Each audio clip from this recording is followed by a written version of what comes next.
Este es el último vídeo que estoy haciendo de la serie de Halloween y estoy haciendo algo de trampa porque la película que sacó la inspiración de este caso no es una película de terror al uso. Pero bueno, aún así espero que os guste. Hoy os traigo el caso de Charles Starkweather y me tenéis que decir qué pensáis, si la incluyo o no.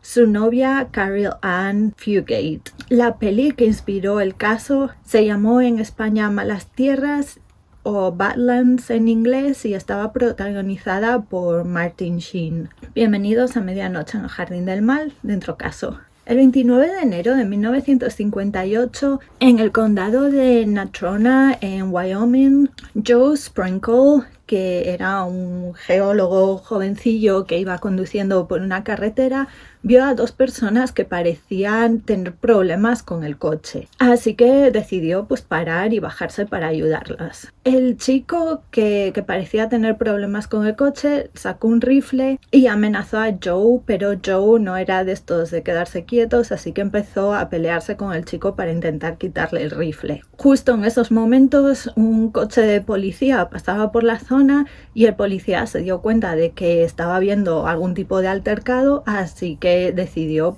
pararse y ver qué estaba pasando. Según se paró y se bajó del coche, una chica muy joven se fue corriendo hacia él gritando: "Acaba de matar un hombre, me tiene secuestrada, va a matarme". Así que, como os podéis imaginar, el policía y el otro hombre que se había parado a ayudar estaban ahí como un poco flipando. El chico se montó en el coche y salió lanzado de allí, pero era perseguido por 3 patrullas de policía que llegaron a ir a más de 160 kilómetros por hora. Uno de los policías disparó al coche del chico y consiguió alcanzar la luna delantera, que se rompió un poco y cristales salieron volando. Uno de ellos cortó al chico, le hizo algo de sangre y en ese momento el chaval decidió parar el coche y entregarse. Según uno de los policías, el chico solo paró el coche porque pensaba que se estaba desangrando. Un poco dramático, me parece a mí. El chico tenía 19 años y se llamaba Charles Starkweather. La chica con la que iba tenía 14 años y se llamaba Carol Ann Fugate. Charles nació el 24 de noviembre de 1938 en Lincoln, en Nebraska. Era el tercero de 7 hermanos, 6 niños y una niña, y desde su nacimiento tenía un problema en las piernas que le hacía tenerlas muy arqueadas. Y siempre fue muy consciente de eso. El padre de Charles era carpintero, pero solo trabajaba muy de vez en cuando porque tenía artritis reumatoide y muchas veces tenía demasiado dolor como para trabajar. La madre, aparte de hacer todo lo de la casa y lidiar con 7 niños, también trabajaba por las noches en un diner. El paso de Charles por el colegio no fue bueno ya desde el primer día. Sufría bullying por parte de sus compañeros que se reían de él por lo de las piernas, por el color rojo de su pelo y porque también de vez en cuando tartamudeaba. En algún momento le hicieron un test de estos de inteligencia y el resultado fue que Charles estaba por debajo de la media. Según iban pasando los años y Charles se iba haciendo más mayor, cada vez estaba más enfadado con el mundo, sobre todo con todos aquellos que tenían más que él, o que él percibía que tenían más que él. Se metía en muchas peleas y se empezó a distanciar de sus padres, sobre todo de su padre. Incluso sus padres decían tenerle algo de miedo. Con 17 años, Charles dejó los estudios y se puso a trabajar como basurero y también comenzó a imitar a su héroe, que era el héroe de la época, James Dean. Se podría decir que Charles era la versión de Temu. Llevaba el pelo a la moda, al rollo James Dean, cazadora de cuero, vaqueros, botas cowboy y un cigarrillo en los labios casi todo el tiempo. Tras el trabajo como basurero, empezó a trabajar en un almacén de papel. El encargado dijo de él que era el empleado más tonto que jamás había tenido, que le tenía que explicar incluso las cosas más básicas varias veces. Poco después conocería a la chica que lo cambiaría todo en su vida. Y recordad, son los años 50, no lo condono, pero tampoco lo voy a comparar con la época actual. Es siempre difícil. Bueno, cuando se conocieron, Carol Ann Fugate tenía 13 años y él 18. Carol Ann nació el 30 de julio de 1943 y vivía en Lincoln con su madre, su padrastro y una medio hermana pequeña. También tenía una hermana mayor, pero en esos momentos ya no estaba viviendo en casa. Su madre se había separado del padre de Carol Ann años antes debido a que tenía problemas con la bebida y además estuvo un par de veces en la cárcel por abuso a menores. La madre, Velda, se volvió a casar y tuvo otra hija con su nuevo marido. Y Carol Ann y su hermana mayor, Bárbara, no se llevaban muy bien con su padrastro, más que nada porque él era muy estricto. Cuando Carol Ann tenía 13 años, Bárbara empezó a salir con un chico que se llamaba, y atentos al nombre porque a mí me mola muchísimo este nombre, Bob Von Busch. Bob Von Busch. Bob Von Busch. Eso mola decirlo. Bueno, Bob y Charles eran amigos desde el colegio y un día, pues no sé quién tuvo la idea de tener una doble cita y de llevarse pues Bob y Bárbara por un lado y llevarse a Charles y arreglarle una cita con la hermana de Bárbara, que Carol Ann. A ninguno eso le pareció extraño que él tuviese 18 años y ella 13. Charles y Carol Ann desde ese día en adelante estaban juntos todo lo que podía. Charles le compraba regalos constantemente, la llevaba al cine, vaya que le daba todo lo que podía. Y Carol Ann no veía defectos en Charles.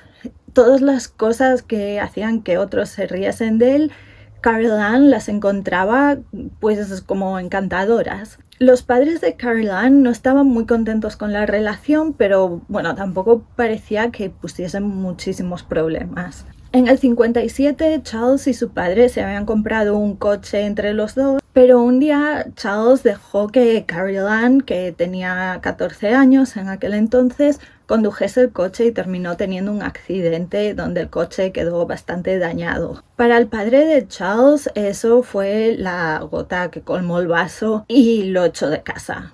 Ese mismo año Charles perdió su trabajo en el almacén donde trabajaba y vaya, pues se quedó en la calle. Ahora sin casa y sin trabajo, Charles estaba viviendo en su coche y por las noches lo aparcaba al lado de una gasolinera y se acabó haciendo, pues no voy a decir amigo, pero sí que había un empleado que trabajaba los turnos de noche que bueno, pues seguramente le daba algo de pena, le dejaba dormir allí donde la gasolinera. Y por las mañanas, cuando él acababa el turno, iba al coche a despertarlo. Si veía un coche de policía que paraban, yo que sé, a echar gasolina, pues también iba a despertarlo y que se fuese de allí. El 30 de noviembre de 1957, ese empleado no estaba trabajando el turno de noche. En su lugar había otro chico que se llamaba Robert Colbert. Robert llevaba tan solo una semana trabajando en la gasolinera. Esa noche Charles se pasó por la gasolinera a comprar, no sé si tabaco o algo, y vio un peluche que le pareció una buena idea de regalo para Carol Ann. El problema fue que cuando fue a pagar no tenía dinero para peluche y le pidió a Robert que si lo podía dejar a deber o que si lo podía pagar a plazos o algo así. Y Robert le dijo que no era posible. Durante toda esa noche, Charles volvió a la gasolinera varias veces a comprar cosillas, hasta que una de esas veces entró con una pistola y obligó a Robert a que le diese el dinero de la caja registradora. También le dijo que abriese la caja fuerte, pero Robert le dijo que o no sabía dónde estaba o ni tenía la combinación, solo llevaba una semana trabajando allí. Entonces, bueno, pues no pudo abrirla. Tras esto, Charles forzó a Robert a que se subiese al coche de Charles y se fue conduciendo con él. Fueron hasta una carretera un poco apartada, pero tampoco oculta ni nada, o sea, era una carretera por donde pasaban coches. Y allí Charles disparó varias veces a Robert en la cabeza. Robert tenía 21 años y en casa tenía una mujer embarazadísima. La policía encontró el cuerpo de Robert unas horas más tarde, lo que era ya el 1 de diciembre, pero no tenían ni idea de quién podía haber sido, así que la historia que pensaron fue que tal vez era pues alguien que pasaba por allí, decidió que necesitaba dinero, robar una gasolinera y acabó pues deshaciéndose del pobre Robert, pero vaya, es que no tenían ninguna pista. Por desgracia, Robert solo sería la primera víctima. El 21 de enero del 58, Charles condujo hasta la casa de Carrie Lam. Y de aquí en adelante va a haber dos versiones de muchos de los hechos, así que os voy a intentar contar las dos versiones. Una es la de Carrie Lam, otra es la de Charles. Y yo personalmente lo que pienso es que la verdad se encuentra en algún sitio en el medio. Una versión dice que Carrie Lam había roto su relación con Charles un par de días antes y otra que dice que seguían juntos y que nunca hubo una ruptura. Según Charles, ese día fue a la casa porque había quedado con el padrastro de Carrie Lam, que se llamaba Marion, para salir a cazar. Y aquí pues tampoco se sabe muy bien lo que pasó. Carrie Lam dijo que ella estaba en el colegio y Charles dice que estaba en casa. Entonces, según Charles, él desde fuera escuchó a Carrie Lam discutir con su madre sobre él, así que decidió entrar en casa. Cuando entró la madre de Carrie Lam, Velda, le dio un par de bofetadas en la cara y él se las devolvió. Y en ese momento Marion vio que lo que estaba pasando, entonces se empezó a pelear con Charles. En algún momento Marion se fue, pero volvió enseguida con un martillo y Charles, que llevaba el rifle consigo según él porque se iba a ir a cazar, pues acabó disparando a Marion, pero todo, según él, en defensa propia. Tras eso, Velda se fue a la cocina, cogió un cuchillo y también quería atacar a Charles con el cuchillo, así que él también le disparó. Según él, pues eso, también en defensa propia. Pero cuando Velda no murió al instante, lo que hizo fue se puso a darle golpes con la culata del rifle en la cabeza. Pues seguramente defensa propia también. La hermana pequeña de Carrie Lam, Betty Jean, de 2 añitos, estaba en su habitación, pues imaginaos, estaría asustada, llorando, gritando. Y Charles lo que hizo fue le dio un golpe con el rifle para que se callase. Pero claro, obviamente pues tuvo el efecto contrario, hizo que Betty se pusiese a gritar aún más. Charles dice que cogió el cuchillo y lo lanzó contra la pequeña. Según él, pensó que el cuchillo le había dado en la espalda, pero las autoridades dicen que fue en la garganta. Personalmente no me creo mucho esto de no sé qué distancia lanzas un cuchillo que justo le da a un... O sea, es que no es una persona adulta, ¿no? O sea, es un cuerpo mucho más chiquitillo, es un espacio mucho más pequeño, ¿no? Que tienes la diana, por así decirlo, ¿no? Es mucho más pequeña. Y para darle, pues justo, además, en un sitio que sea vital, pues no sé, yo la verdad que es. La versión de Carrie Lam es totalmente diferente. Según ella, ese día estuvo en el colegio y cuando volvió a casa, en su casa no había nadie, pero Charles sí que estaba allí, pues sentado.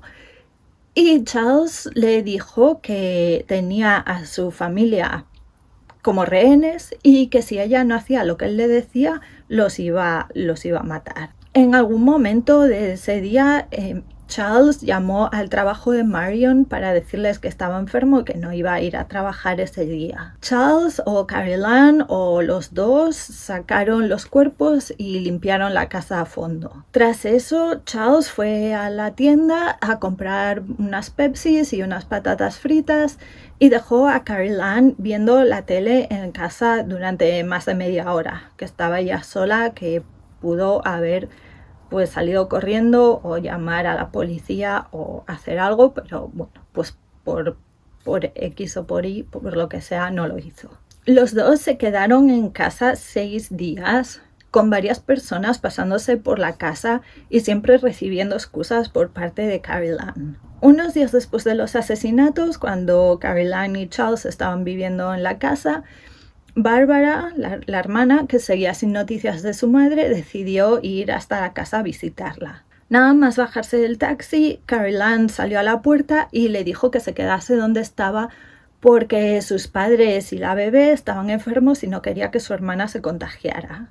También le dijo algo así como vete si sabes lo que te conviene y vete o mamá se hará daño. Bárbara se fue, pero le contó al que ahora era su marido, Bob von Busch, que lo que había sucedido porque le pareció algo extraño. Así que Bob contactó con el hermano, uno de los hermanos mayores de Charles, Ronnie, y los dos fueron hasta la casa. Otra vez Caroline abrió la puerta y le dijo a Bob que la vida de su madre estaría en sus manos si intentaba entrar a la fuerza. Bob aún así fue a la policía y una patrulla fue hasta la casa. Caroline abrió la puerta y les dijo que toda su familia tenía la gripe, pero que todos estaban bien y bueno, pues sin más, la policía se fue.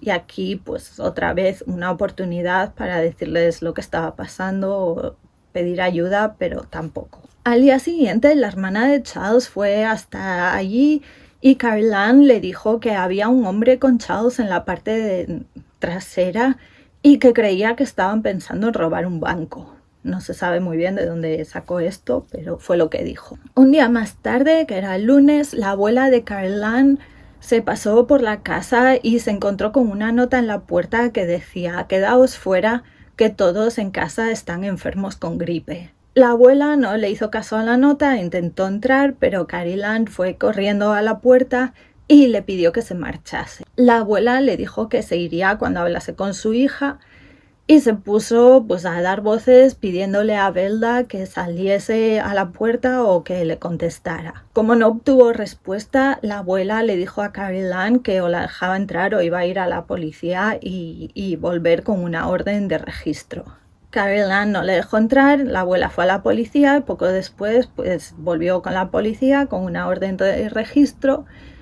Y cuando volvieron, Charles y Caroline ya no estaban en la casa. Dentro de la casa todo parecía estar en orden, estaba pues eso limpia, no encontraron nada raro, así que la policía no miró más y se fueron. Pero Bob y Ronnie estaban muy hartos de Charles y al día siguiente decidieron volver hasta la casa. Nadie les contestaba, así que se pusieron a mirar por las ventanas. Y bueno, pues dieron la vuelta a la casa, fueron hasta la parte trasera y se pusieron a mirar por allí y encontraron el cuerpo de Velda. Velda estaba en una especie de caseto que había en la parte de atrás donde estaba el baño. Ya sabéis que, bueno, las casas, muchas casas de antes, ¿no? El baño no estaba dentro de la casa, había que salir al exterior. Aunque yo pensé que ya en los años 50 ya estaría dentro de casa, pero bueno. Velda tenía la cabeza metida por el agujero como si hubiesen intentado pues meter todo su cuerpo dentro. Al lado de Velda había un banco de madera y sobre él había una caja donde habían metido el cuerpo de Betty. El cuerpo de Marion estaba en el gallinero envuelto en mantas. Tras irse de casa, Charles y Caroline tuvieron que parar en un taller porque tenían algún problema con el coche. Caroline decidió quedarse dentro del coche mientras los mecánicos pues miraban lo que pasaban. Charles se fue por allí, yo que sé, a dar una vuelta y bueno, pues otra vez oportunidad de oro para decir algo. Una vez que el coche había sido reparado, condujeron hasta casa de un amigo de la familia de Charles que se llamaba August Meyer y tenía 79 años. August era un hombre muy querido por sus vecinos, nunca se había casado, no tenía hijos y vivía su vida pues sin meterse con nadie ni meterse en los asuntos ajenos. A la entrada, la casa de August era como una granja, entonces había un camino hasta llegar a casa y los días anteriores había llovido, entonces el camino estaba cubierto de barro y el coche se quedó atascado en el camino. Y aquí otra vez pues hay dos versiones. Charles dijo que Carol Ann se cabreó porque August no había limpiado el barro de la entrada y le dijo a Charles que August se merecía un disparo en la cabeza. Según Charles, August y él se pusieron a discutir y se empezaron a pelear, pero como os imaginaréis ya, August sacó un rifle, no sé de dónde, porque estaba en el camino, no dijeron que ya había salido con uno de casa, pues no sé, uno se le apareció y según Charles, pues August intentó dispararle, entonces Charles en defensa propia le disparó primero. Tras eso metieron el cuerpo de vuelta en su casa y se fueron. Según Carol Ann, ella dice que sí, que le dijo a Charles lo de disparar a August, pero que se lo dijo en plan de broma, porque estaba enfadada por toda la mala suerte que estaban teniendo. Entonces no sé qué pensáis de esto. El coche le seguía dando problemas, se volvieron a quedar atascados en el barro y lo que decidieron hacer fue dejarlo donde estaba y hacer autostop. Cada uno llevaba un rifle a cuestas. Bob Jensen, de 17 años, y su novia Carol King, de 16, pasaban por la zona en su coche. Bob y Carol eran lo opuesto a lo que eran Charles y Carol Ann. Eran buenos estudiantes, sacaban buenas notas, iban a la iglesia, estaban metidos en un montón de actividades, ayudaban en los negocios familiares, eran pues como los hijos perfectos de allí de los años 50. Se cree que aunque Charles y Carol Ann llevaban un rifle cada uno, Bob reconoció a Charles y entonces decidió parar el coche y echarles una mano. Tan pronto como se subió al coche, Charles le puso el rifle en la cabeza a Bob y le dijo que condujese hasta un sitio donde había un sótano de estos que tienen, donde se meten dentro cuando hay tormentas o cuando hay tornados o algo así, pues hasta allí. Y se supone que también durante ese trayecto en coche, Carol Ann iba apuntando a Carol con su rifle y además iba mirando la cartera de Bob y cogiendo el dinero que tenía. Cuando llegaron al sótano este, salieron del coche y Charles los obligó a meterse en el sótano. Allí disparó a Bob 6 veces y ahora vuelve a haber 2 teorías. Charles dijo que no abusó de Carol, pero dijo que Carol Ann creía que sí que lo había hecho y que fue ella la que disparó a la chica en un arranque de celos. Carol Ann dijo que Charles la mató cuando ella estaba en el coche, que ella nunca se bajó del coche y que ella nunca hizo nada. Sea como fuera, Carol murió de un disparo en la cabeza y había recibido 5 puñaladas en sus genitales. Al día siguiente, Charles y Carol Ann, que no son los más listos, decidieron que lo mejor que podían hacer era volver a casa de Carol Ann. Pero claro, pues cuando pasaron por delante con el coche vieron que había un montón de coches de policía y entonces, bueno, pues decidieron no ir allí e irse a otro sitio. Y como ahora no tenían así ningún plan, decidieron conducir hasta el barrio rico de la ciudad y elegir una de las casas que había por allí.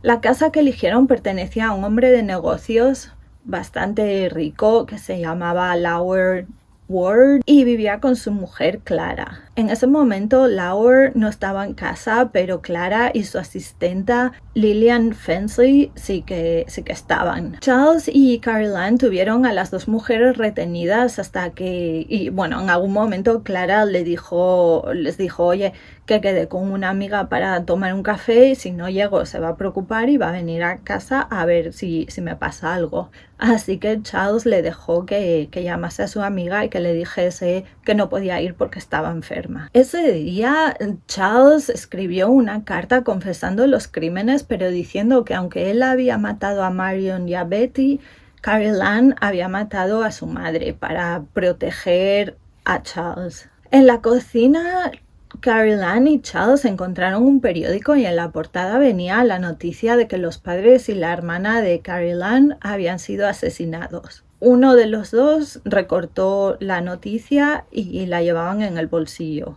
No se sabe cuándo, pero Clara fue apuñalada múltiples veces y atada a la cama. También se dice que por la mañana Charles le había obligado a prepararle tortitas primero, y cuando le hizo las tortitas se las puso delante y dijo no, ahora quiero gofres. Entonces tuvo que ir y hacerle gofres y lo mismo, y que al parecer que estaba muy orgulloso de tener a una persona rica como sirviéndolo a él, pero no sé si esa historia es verdad.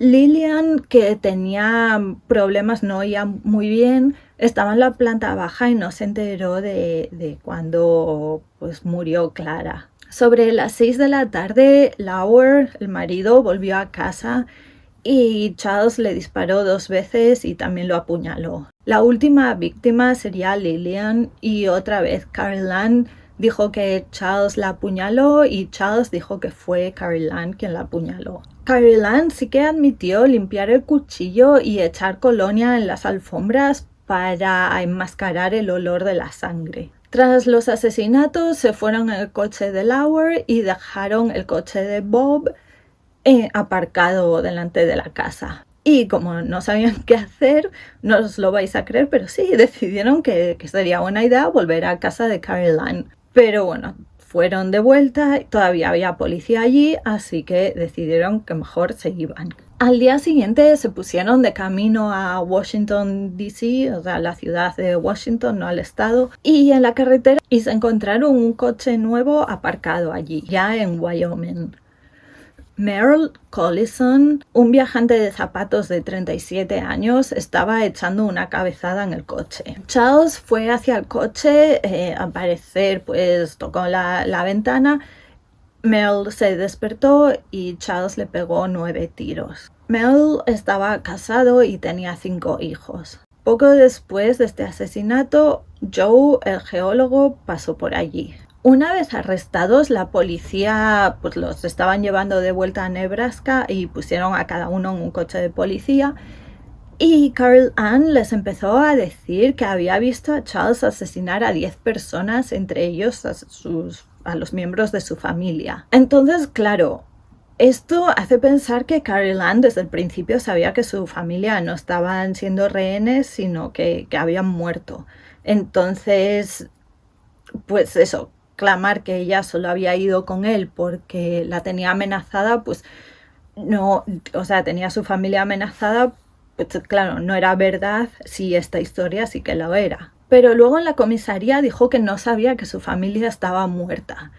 Y la gente en comisaría se quedó así un poco diciendo, no sé cómo puedes decir esto ahora, porque además es que en el bolsillo de su chaqueta tenía un recorte de periódico con la noticia de que su familia había sido asesinada. Entonces, claro, pues difícil. Al principio Charles dijo que Carol Ann se fue con él a la fuerza, que eso, que él le dijo lo de que tenía su familia y que Carol Ann no tuvo nada que ver con los crímenes, pero luego cambió de historia y dijo que sí, que se habían montado los dos la historia esa de que si nos pillan vamos a decir que yo te obligué a venir conmigo, pero que se lo habían inventado entre los dos. Durante el juicio, su abogado intentó utilizar la defensa de la enajenación mental y, bueno, como eran los años 50 y las cosas políticamente correctas se las pasaban por el forro,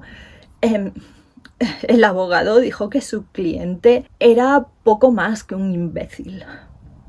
Espero que fuese un abogado de oficio, porque si le estás pagando y encima te insulta. El jurado encontró a Charles culpable de todos los cargos y lo condenó a la pena de muerte. Carol Ann era en aquel entonces la mujer más joven en la historia de Estados Unidos hasta ese momento en enfrentarse a la pena de muerte. Aunque fue juzgada como adulta, el fiscal no pidió la pena de muerte debido a 2 cosas. Que en aquel entonces mucha gente no se pensaba que las mujeres fueran capaces de cometer crímenes, de asesinar a alguien sobre todo, y también, bueno, pues por su edad, ¿no? Que solo tenía 14 años. Charles en el juicio testificó en su contra y su abuela y su hermana Bárbara, que la apoyaron desde el principio, la abuela cambió su testimonio. Entonces todo lo que os conté de que llevó a la policía a la casa y tal, lo cambió y dijo que, bueno, que no había sido así Aún así, Carol Ann fue condenada a cadena perpetua. Charles fue ejecutado en la silla eléctrica el 25 de julio del 59, o sea, muy rápido. En 1973, Carol Ann consiguió que se cambiase su condena y pasó de ser cadena perpetua a ser de 30 a 50 años. En el 76 salió de la cárcel tras estar encarcelada 18 años. En 1983, Carol Ann fue a un programa de televisión donde a los invitados se les ponía un polígrafo y se les hacía preguntas para ver si estaban diciendo la verdad o mintiendo. Y sus resultados fueron inconclusos. Pero bueno, yo no me creo lo de los polígrafos, entonces pues tampoco sirve de mucho, yo creo. En 2007, Carol Ann se casó y en 2013, junto con su marido, tuvo un accidente de tráfico muy grave.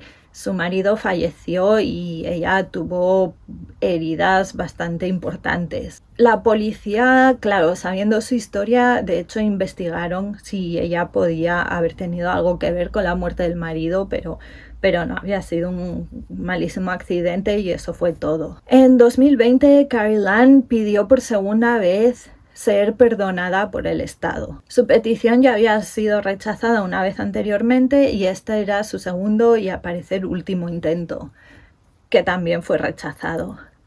El perdón no significa que seas considerada inocente, no es como una absolución. Lo que hace es devolverte ciertos derechos. En Estados Unidos, no sé cómo es en España, pero en Estados Unidos si te encarcelan pierdes el derecho a voto, sobre todo cuando estás en la cárcel, y luego no sé si dependiendo del grado por lo que fuiste a la cárcel, pues sigues sin derecho a voto o sin algún que otro derecho. Entonces, si el Estado te perdona, recuperas esos derechos. Y básicamente significa que el Estado ha perdonado el crimen de forma legal. Y bueno, como os dije al principio, este caso inspiró la película Malas Tierras, entre otras pelis. Creo que también Natural Born Killers, no sé cómo se llama en español. Y no sé si os gusta Bruce Springsteen, pero la canción Nebraska fue inspirada también por este caso. Espero que hayáis pasado un rato entretenido, espero que os haya resultado interesante. No sé si conocíais el caso, si lo conocíais o si no, pues dejadme algún comentario, dejadme saber qué os ha parecido y nos vemos en el siguiente vídeo.